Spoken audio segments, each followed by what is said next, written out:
You're listening to DTF HN for May 3rd, 2026.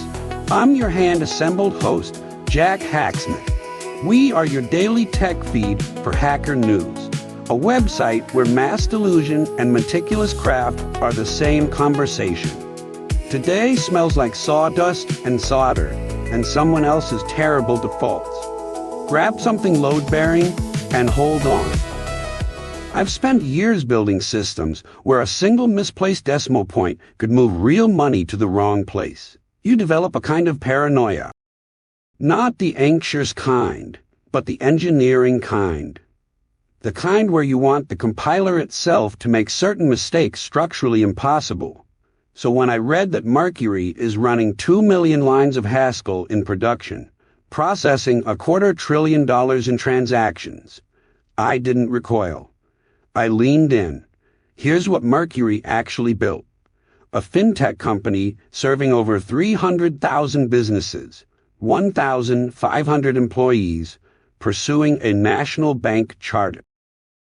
And the engineering team is mostly generalists who learned Haskell on the job.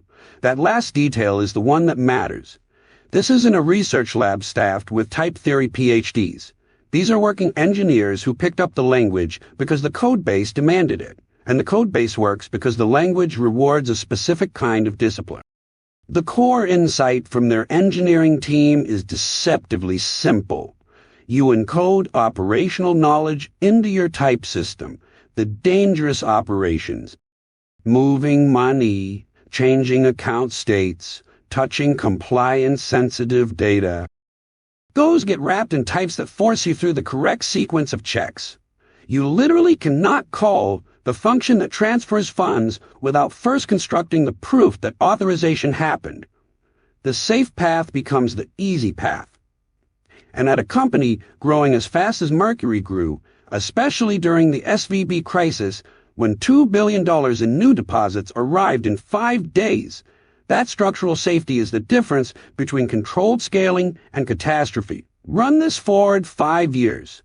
Imagine every fintech, every system that touches money or medical records or infrastructure. Imagine if the default toolkit made illegal states unrepresentable, not through processed documents that nobody reads, not through code review, catching what the compiler should catch, through the architecture of the language itself. That's what Haskell offers, and Mercury is proof it works at scale. Now, and this is worth naming. Mercury's codebase is proprietary.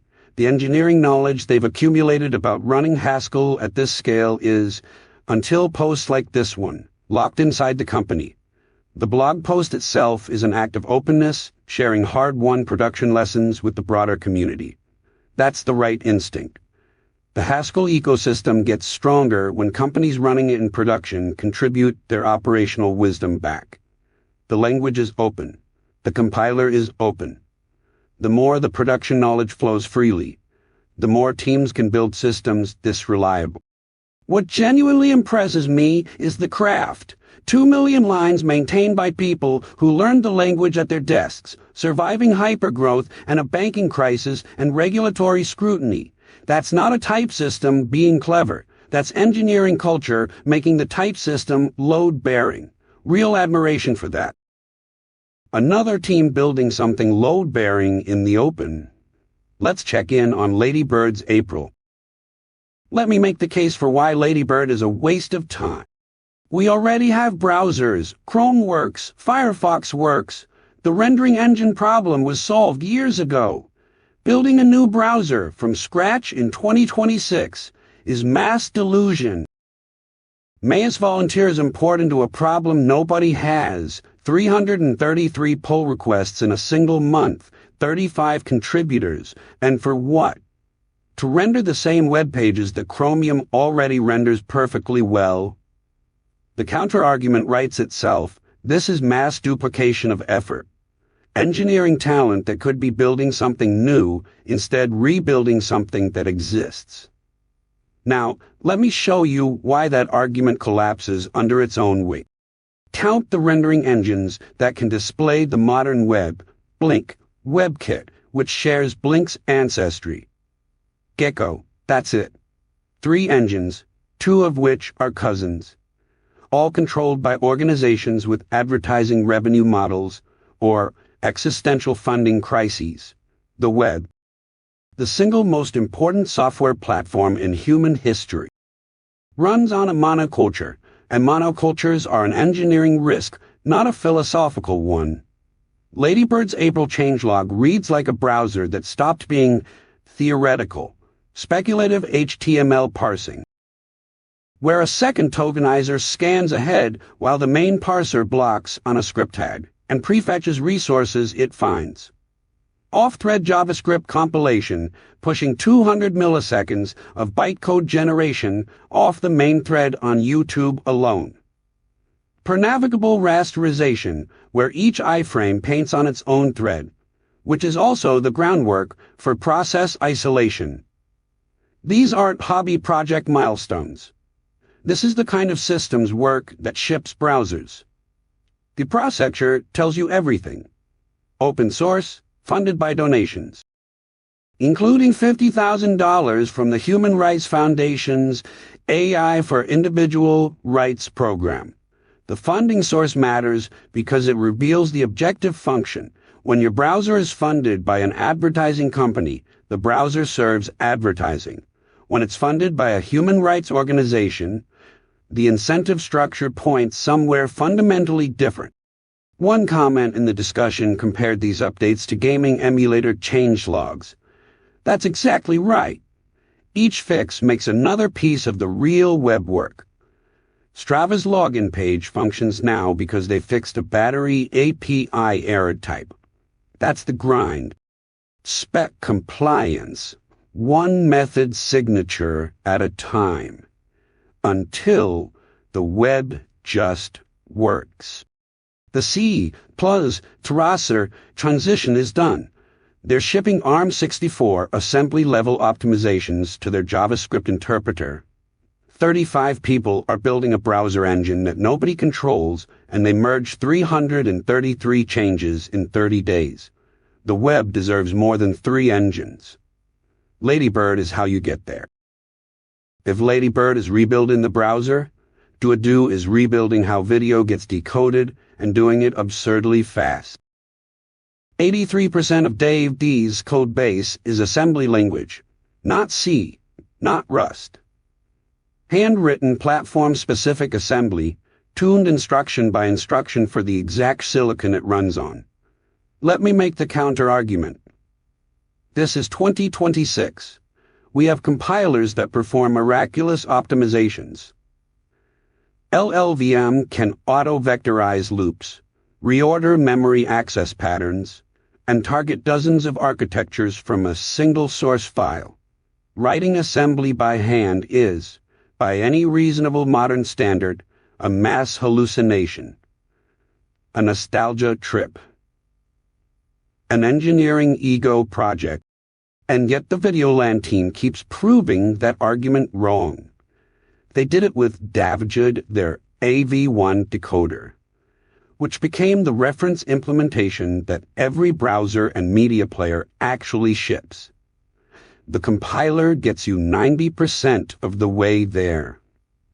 The last 10%, the part where you're counting cycles on a hot decode loop that runs billions of times per second on every phone and laptop on Earth.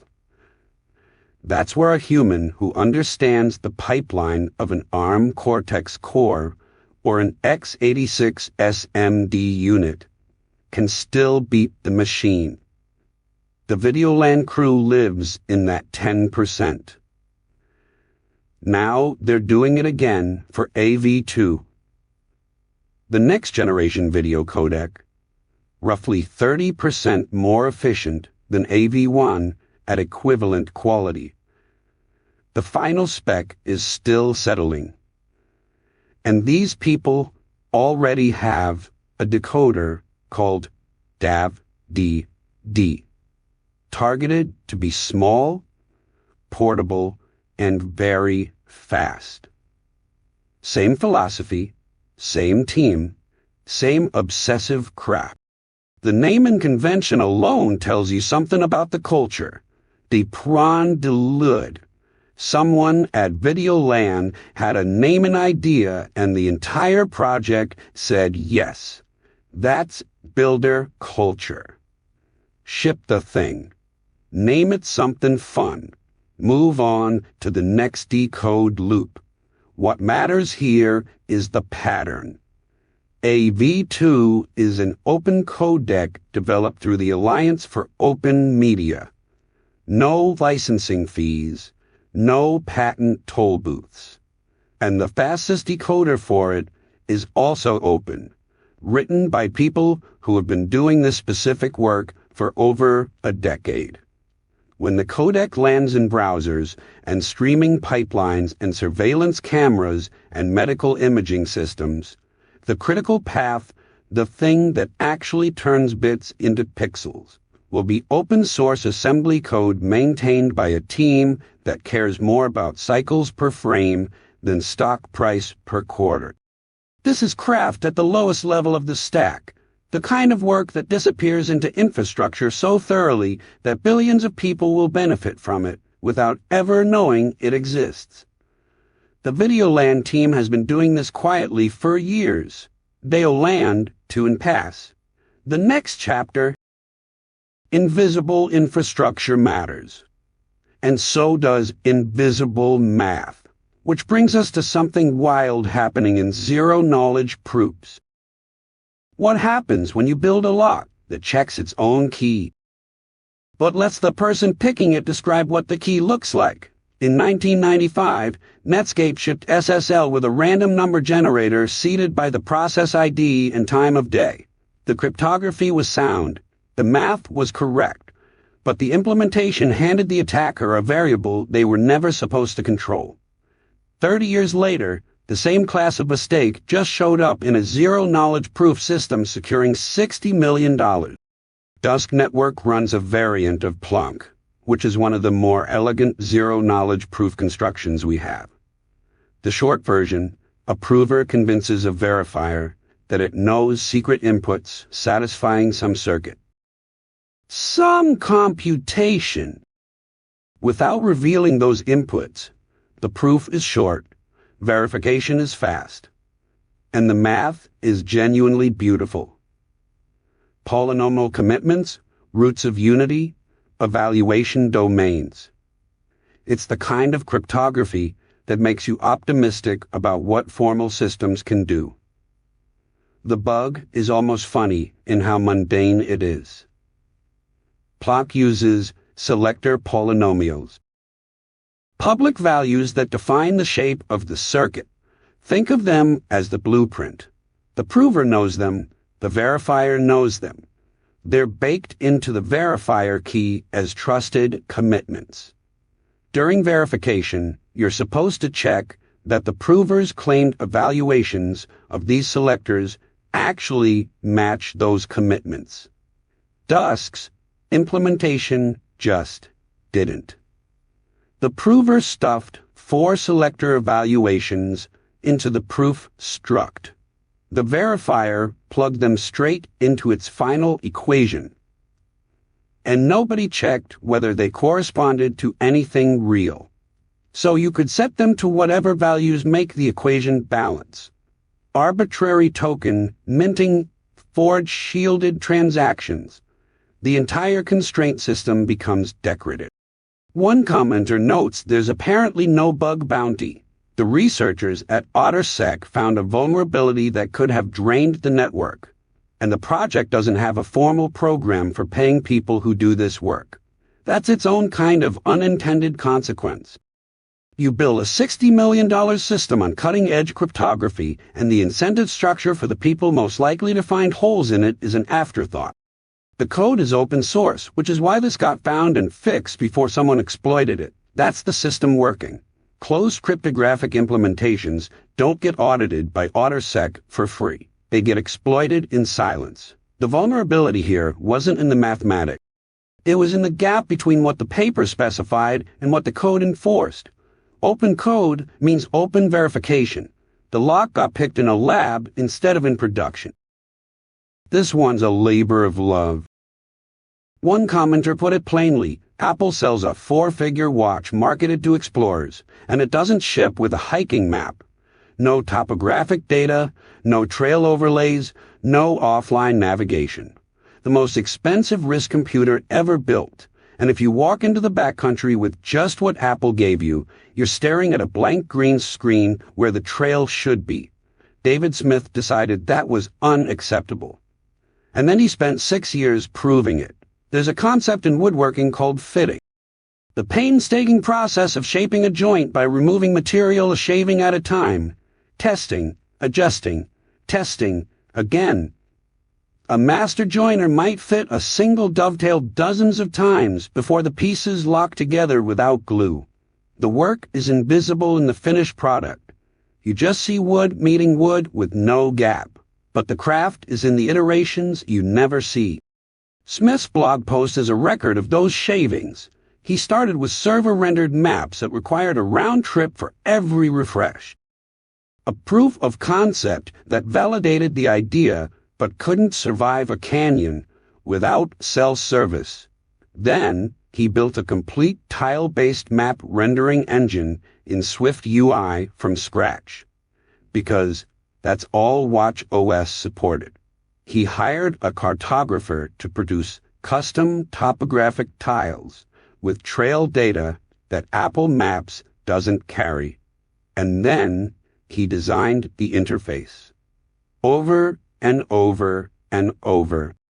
The post includes screenshots of attempts he calls kinda awful, modal switches that felt like compromises, bottom mountain metrics that broke on long hikes, configurable layouts that violated WatchOS's fundamental rule. Nothing on the watch should take more than a few seconds. Each failure taught him something about the constraints of a screen you operate one-handed while standing on a ridge. What emerged after 6 years is, by his own claim, the best mapping experience available on the Apple Watch. One developer, working alone, outshipping the platform owner on the platform owner's flagship hardware. This is what builder culture looks like when it's not performing for an audience. No launch countdown, no hype cycle, just the person who needed a map on his wrist and refused to stop until it was right. The tooling was available. Swift, UI, tile servers, the watch hardware itself. Smith picked them up and did the work that Apple wouldn't. A single developer with patience and craft, fitting the joint one shaving at a time until there was no gap left. 6 stories in, and every single one is about someone choosing to build rather than wait for permission. Story 6 keeps that energy. Pause. Let's talk tracking. In 1997, the W3C published the Platform for Privacy Preferences Specification, P3P, a machine-readable format that would let browsers automatically negotiate privacy policies with websites. It was elegant, comprehensive, and dead on arrival. Microsoft implemented it in Internet Explorer 6. Nobody else bothered. Sites posted nonsense P3P headers to bypass the checks. The specification became a punchline. Then, in 2011, the browser do not track header. Same song, second verse. Mozilla shipped it. The FTC endorsed it. Websites looked at the header, shrugged, and kept tracking. By 2019, the W3C working group shut down. The standard was formally abandoned.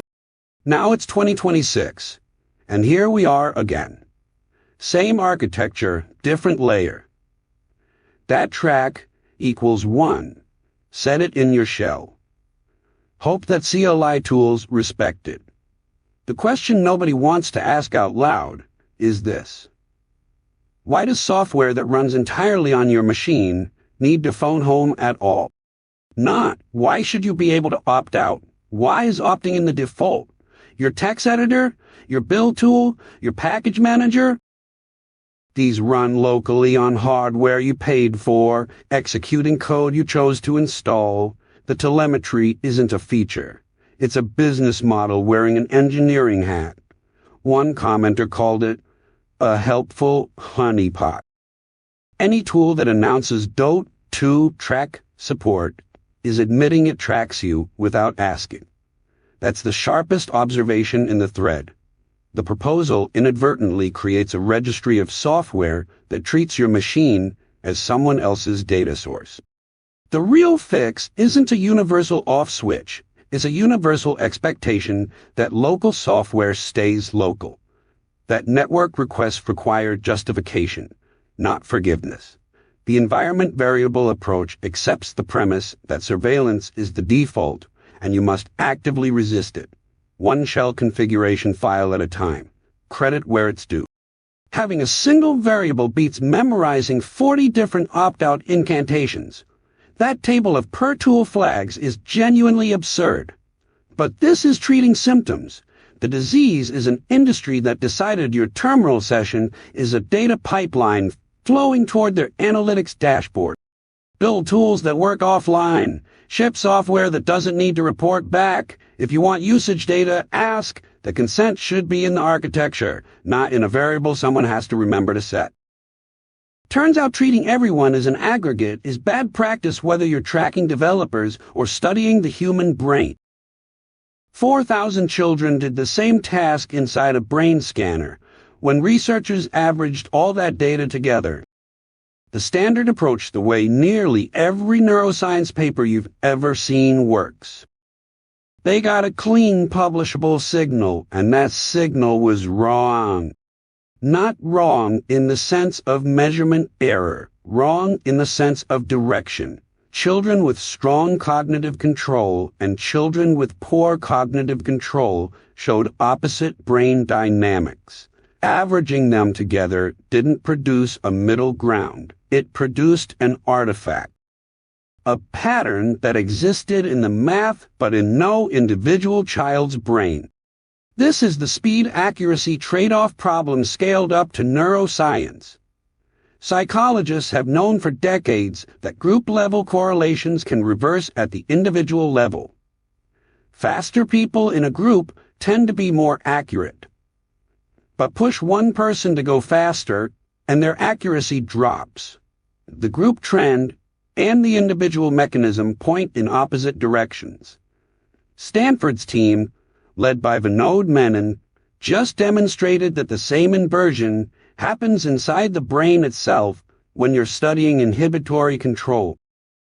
The mechanism that lets you suppress distractions, stay on task, filter out irrelevant impulses. This matters enormously for conditions like ADHD, bipolar disorder, addiction. If the foundational neuroscience describing how inhibitory control works was built on group averages that mask or invert the actual dynamics, then interventions designed from that science are targeting a phantom. You're treating the average patient who doesn't exist. The technical move here is elegant.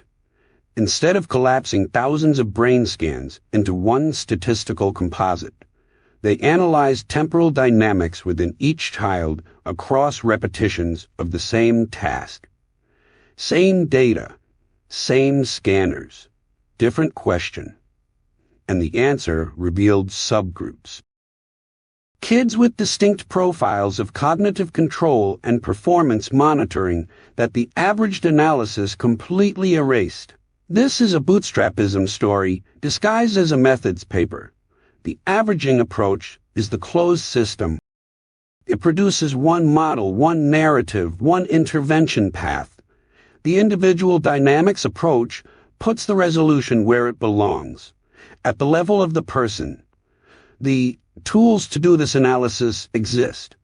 Computational cost is manageable. The obstacle was convention. The assumption that the group mean is the ground truth, rather than the lossy compression it actually is. Run this forward. Personalized neuroscience means behavioral therapies tuned to how your brain actually regulates attention, not how a statistical ghost brain does. The data was always there.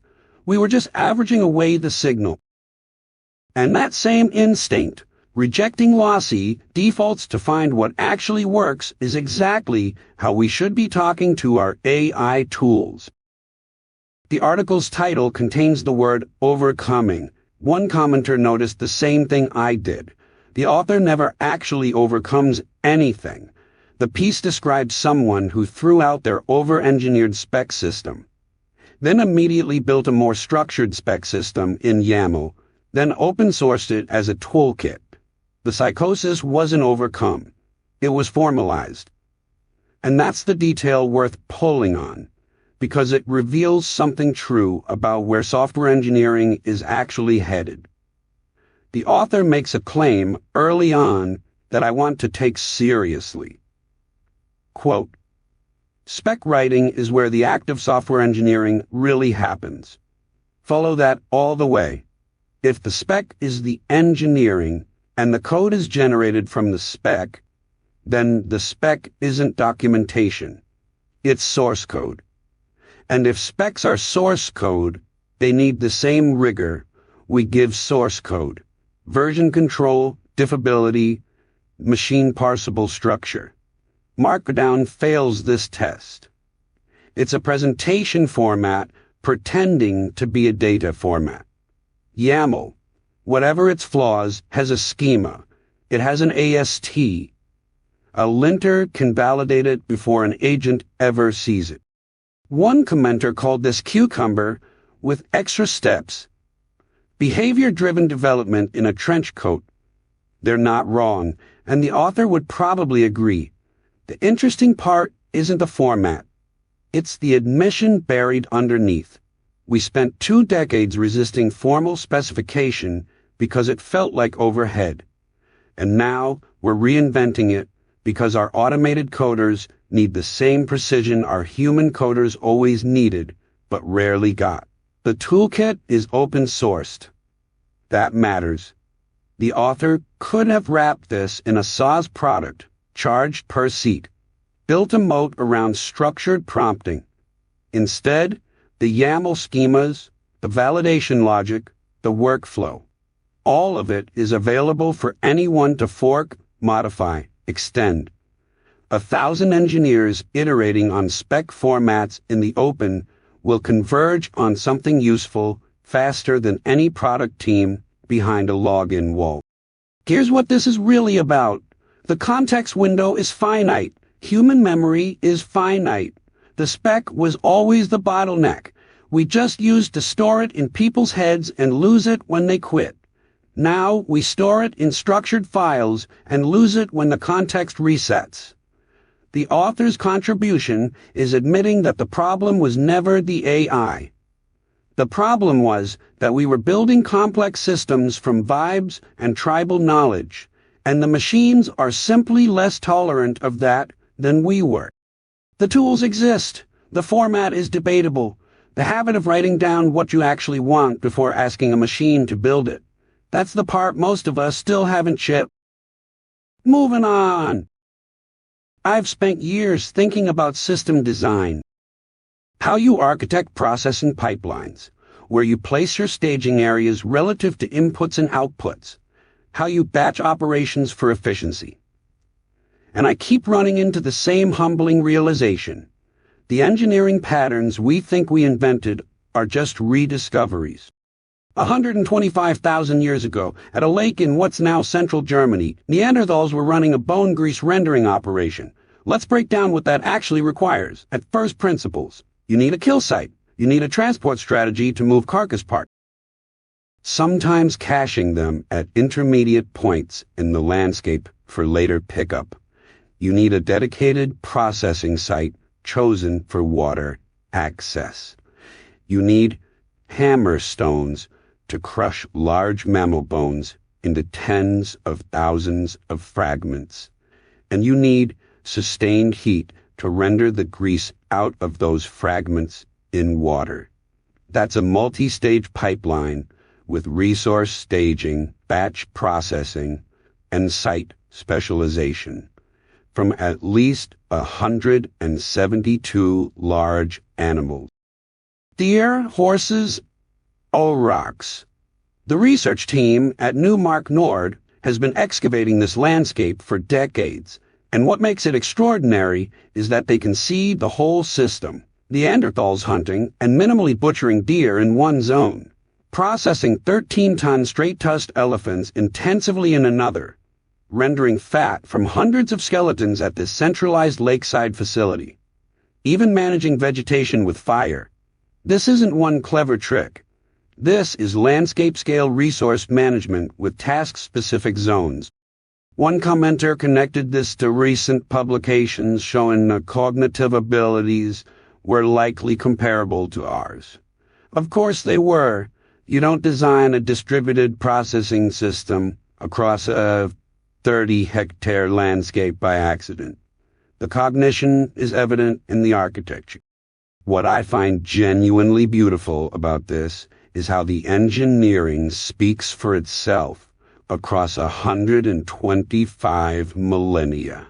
The constraints were real. That is calorie-dense. Bones are abundant but require intensive processing. Water and heat are non-negotiable inputs.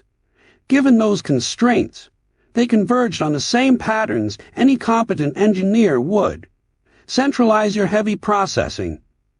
Locate near your critical resource. Batch your inputs. The bones don't lie. The system design is right there in the fragments. So what happens when a modern engineering team applies that same iterative rigor? Real constraints, real feedback loops. Let's talk window. Let me make the strongest case for Microsoft here. They're listening. They're removing Copilot buttons nobody asked for. They're ending controlled feature rollouts so you actually get the features they announce. They're letting you leave the Insider program without nuking your install. On paper, this is exactly what users demanded. Now run this forward 5 years. Microsoft has spent a decade training users to expect the worst. Mandatory account sign-ins that lock you out of your own machine. Telemetry you can't fully disable. Ads in the start menu. An operating system that increasingly feels like a storefront with a desktop bolted on. And now they're publishing a blog post that essentially says, "We heard you. We're pulling back on the AI spam. We're giving you more control over updates." The comedy here is architectural. Every single improvement in this post is Microsoft graciously offering to stop doing something users never wanted in the first place. Congratulations.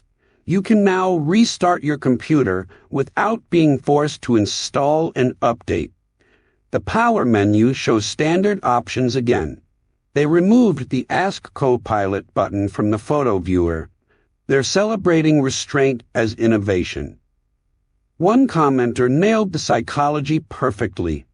What people actually want is as little OS as possible to run the things they choose. What Microsoft wants is Windows as a straitjacket into Microsoft services. And this is where closed architecture tells on itself. An open operating system doesn't need a blog post promising it will stop bothering you, because the community would have forked that nonsense out on day one. Linux doesn't ship apology tours. The update mechanism serves the user because the user can read, modify, and replace it. Microsoft is improving Windows the way a landlord fixes a leaky faucet. They own the building. You just live there. The fix is real, the gratitude is expected, and the power dynamic never changes. This has been your daily tech feed for Hacker News for May 3rd, 2026. This podcast is entirely AI-generated. Scripts by Claude Opus 4.6. Voice by Quen3TTS. Not affiliated with Hacker News or Y Combinator. Now, go build something that earns its place in the world. We'll see you back here tomorrow.